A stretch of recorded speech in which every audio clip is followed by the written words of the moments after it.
Halo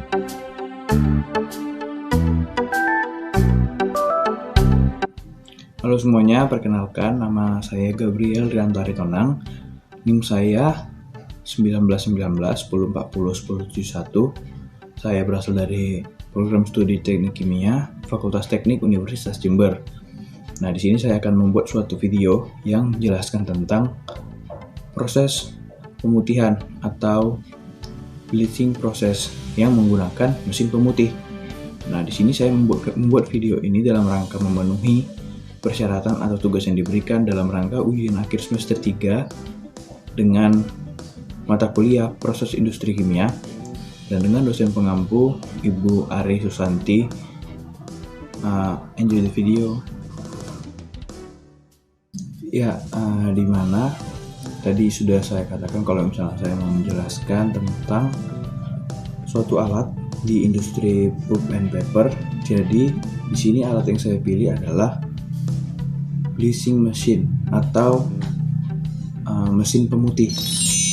Nah, di sini mesin pemutih ini dipakai pada proses bleaching atau proses pemutih, di mana itu adalah proses penghilangan warna dari serat, yang dimana warna yang tersisa itu diakibatkan karena masih tersisanya lignin pada serat itu.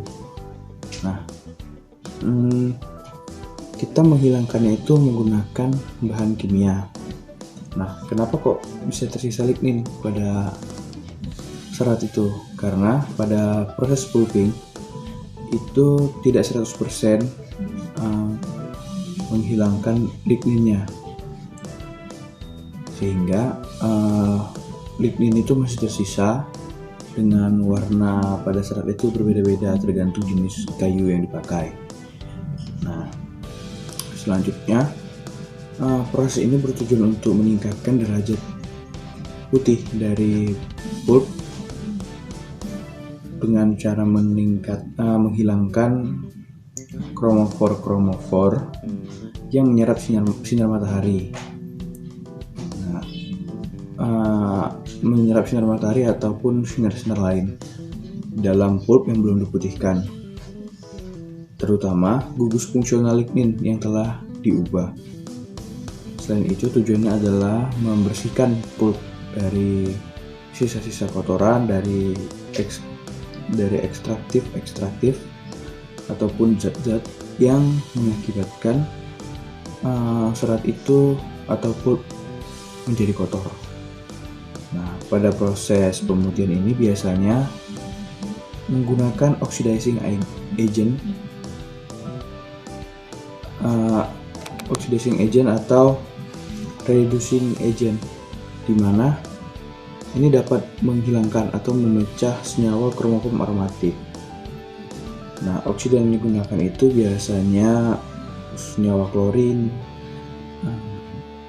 hidrogen peroksida, terus ada sodium perborat, ada potasium permangat, dan ada ozon juga. Sedangkan reduktan yang digunakan itu dapat berupa sulfur dioksida dan senyawa sodium. Proses pemutihan serat harus menggunakan bahan kimia yang reaktif untuk melarutkan kandungan lignin yang tersisa di dalam serat itu.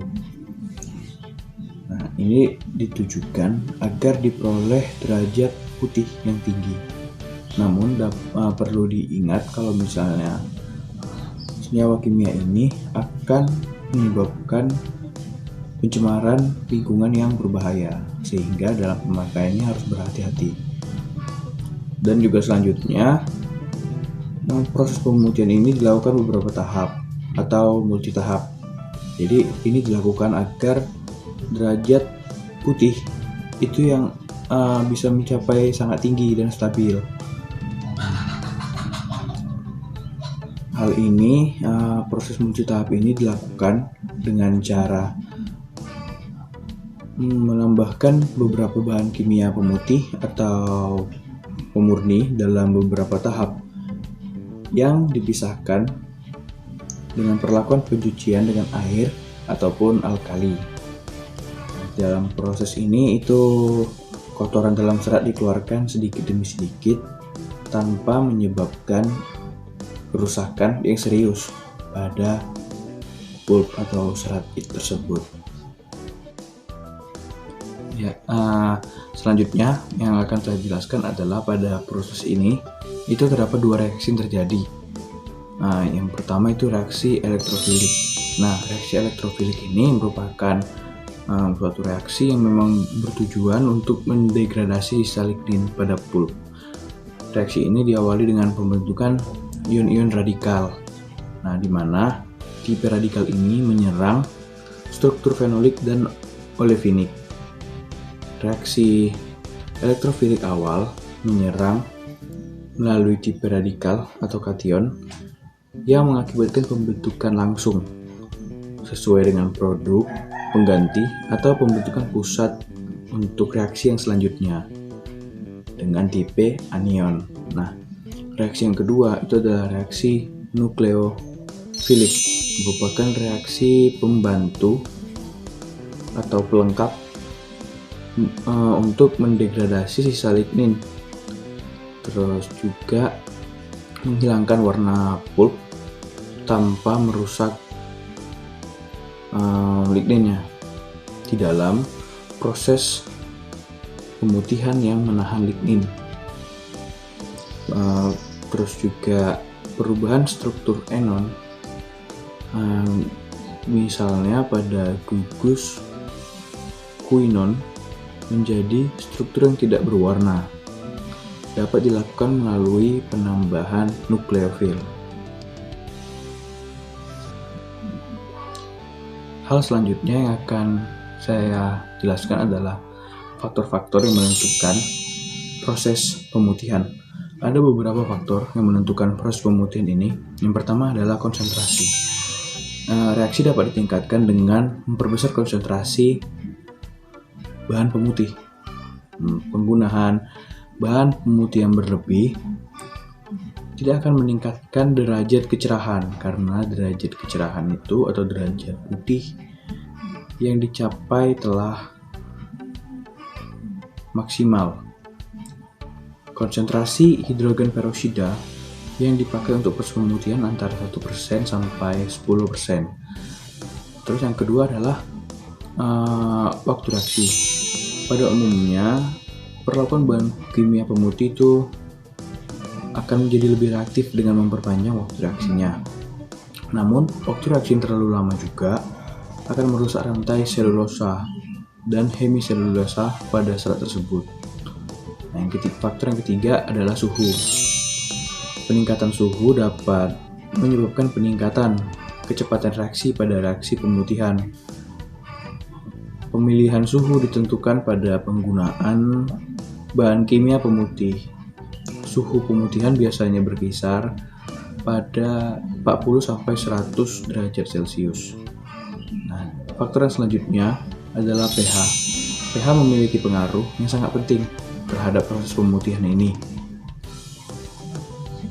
Nilai pH bergantung pada jenis penggunaan bahan pemutih atau bleaching agentnya. Misalnya pada proses pemutihan dengan hidrogen peroksida, diperlukan suasana basah antara pH 8 hingga pH 12. Faktor yang selanjutnya itu adalah rasio bahan dan zat pemutih. Perbandingan bahan yang akan diputihkan dengan bahan pemutih akan mempengaruhi hasil yang didapat.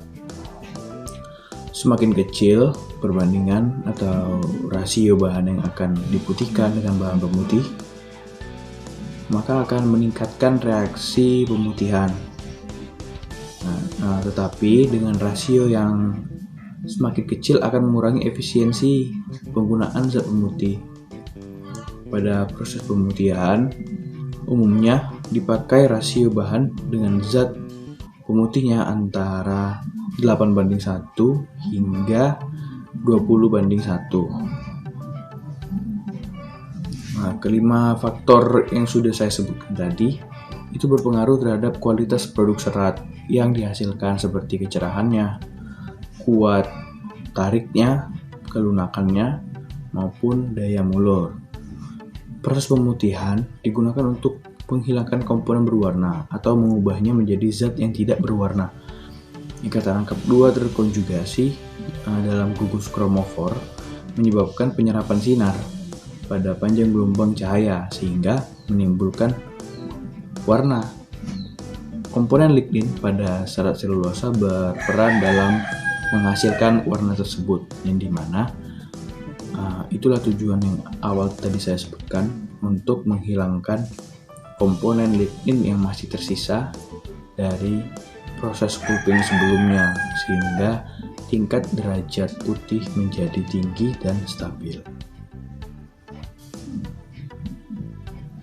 Ya, yang selanjutnya saya akan menjelaskan tentang rekomendasi pasar yang memproduksi mesin pemutih, yaitu Andritz.